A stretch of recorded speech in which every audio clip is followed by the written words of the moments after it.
You wake to a smell that shouldn't exist inside your apartment. Burnt plastic. Bitter. Wrong. For a moment, the room is silent.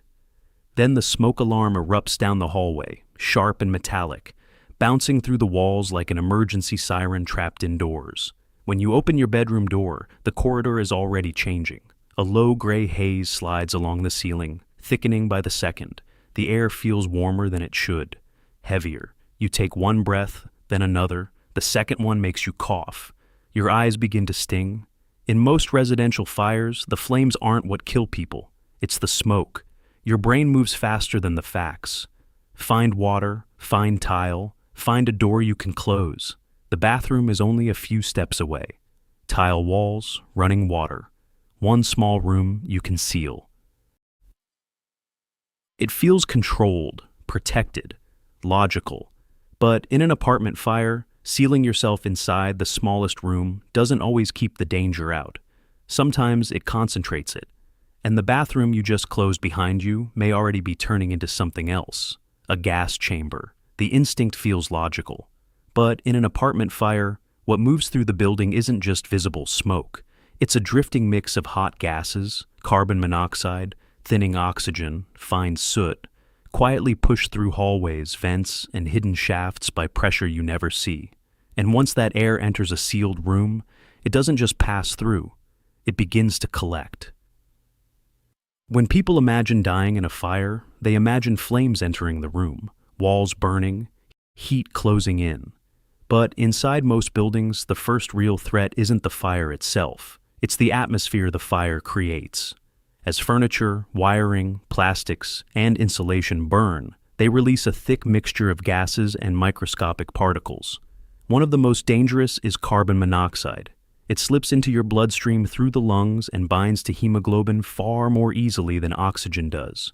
Your blood is still moving, but it's carrying less oxygen to the brain. At the same time, other combustion gases and soot make breathing harder, forcing the body to work against air that is steadily becoming less useful. The change is subtle at first. A slight headache, slower reactions, a breath that doesn't feel satisfying. And inside an apartment building, that altered air rarely stays in one place. It drifts, along ceilings, through vents, under doors, looking for somewhere to settle. To understand why a bathroom can become dangerous during a fire, you have to understand how smoke actually moves through a building. Fire changes the behavior of air. As materials burn, the surrounding air heats and expands. Hot gases become lighter, so they rise, pulling cooler air behind them. That movement creates pressure differences through hallways, stairwells, and ventilation shafts. And pressure moves smoke, not just through open doors, through cracks, through vents, through spaces inside the walls you never see. Many apartment bathrooms connect to vertical exhaust ducts and plumbing shafts that run floor to floor.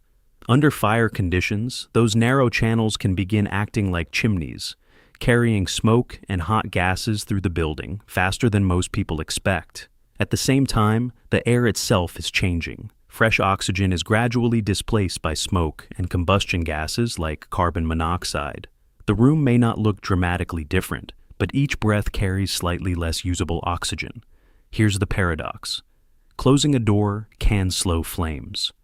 But it does not stop pressure, and pressure keeps moving the atmosphere of the fire through the building, searching for quiet spaces where air is trapped. Small rooms create exactly that condition. Air enters, and it struggles to leave. The most dangerous mistake often happens in the first 30 seconds. You choose to hide, instead of leaving. In many apartment fires, there is a short window when hallways are still passable and stairwells still contain breathable air. Smoke may already be leaking into the building, but it hasn't fully filled the escape routes yet. That window closes fast. When people run into the bathroom and shut the door, they often miss the moment when evacuation was still possible. By the time the air inside the apartment becomes difficult to breathe, the corridor outside may already be worse. The safest decision in most apartment fires is simple. If the exit path is still visible and the air is still breathable, leave immediately. Because once smoke fills the building, every room starts losing the same thing: time. When smoke begins leaking under the door, many people do the same thing. They seal the bathroom, a towel against the gap, the door locked, and the exhaust fan switched on. It feels logical. Pull the smoke out. But most bathroom fans don't vent directly into open air the way people imagine. They connect to shared ducts that run through the building. And when the fan turns on, something else happens. The room begins pulling air inward. Engineers call it negative pressure. The fan becomes a small vacuum. Air rushes toward the room, from the hallway, from wall cavities, from the ventilation shaft itself. And if that air contains smoke, carbon monoxide, and combustion gases, the fan may start pulling it inside faster than it would have entered on its own. The room doesn't clear, it fills. Another instinct pushes people toward the bathroom. Control the space. A smaller room feels easier to manage, easier to seal, easier to survive in while waiting for help. But small rooms change how air behaves during a fire. Every enclosed space contains a limited volume of breathable air. When smoke begins entering that space, through vents, gaps, or pressure flow, it doesn't just bring toxic gases like carbon monoxide. It also displaces the oxygen already in the room. And in a small room, that shift happens faster. Each breath contains slightly less usable oxygen than the one before it. Your body reacts quietly at first. A dull headache, slower thinking, a breath that never feels complete. The room still looks safe, but the air inside it is steadily becoming something your body cannot use. There is another trap hidden in the bathroom decision: time. Imagine someone on the 7th floor of an apartment building. The smoke alarm sounds. The hallway outside the unit is still visible, just slightly hazy. The stairwell door is only a few meters away, but the instinct says to hide first. So the bathroom door closes. Minutes pass. Inside the apartment, the air begins to feel thicker. When the person finally opens the bathroom door again, the hallway has changed. Smoke has collected along the ceiling and pushed downward, turning the corridor into a dim gray tunnel where visibility collapses. The exit that once required 10 seconds now requires moving through toxic air. And hesitation earlier has quietly erased the safest path out of the building. Why do so many people make the same decision?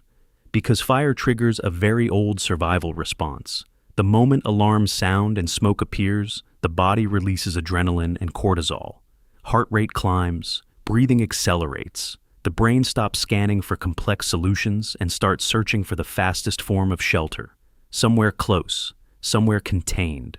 In most apartments, the bathroom is the nearest room that feels defensible. One door, hard surfaces, running water. Under stress, the brain reads those signals as protection. But panic simplifies decisions in dangerous ways. It favors immediate comfort over long-term survival. And decades of movies and television reinforce the same image. Characters hiding in bathrooms while fires rage outside.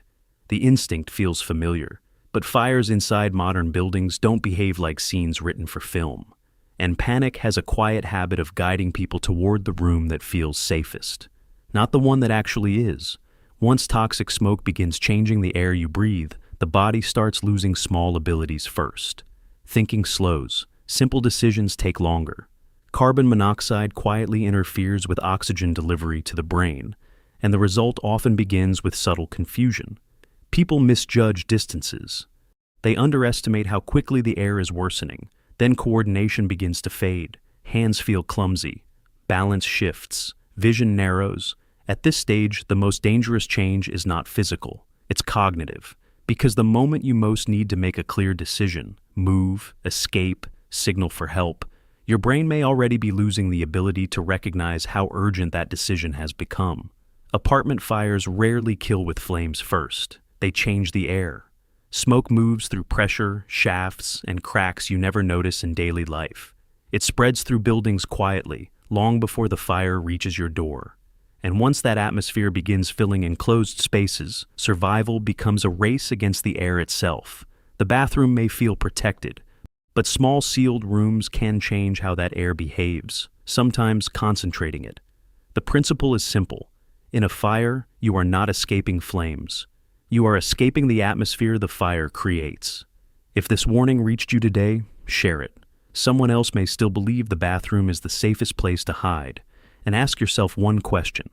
When the alarm sounds in the middle of the night, What will your first instinct tell you to do?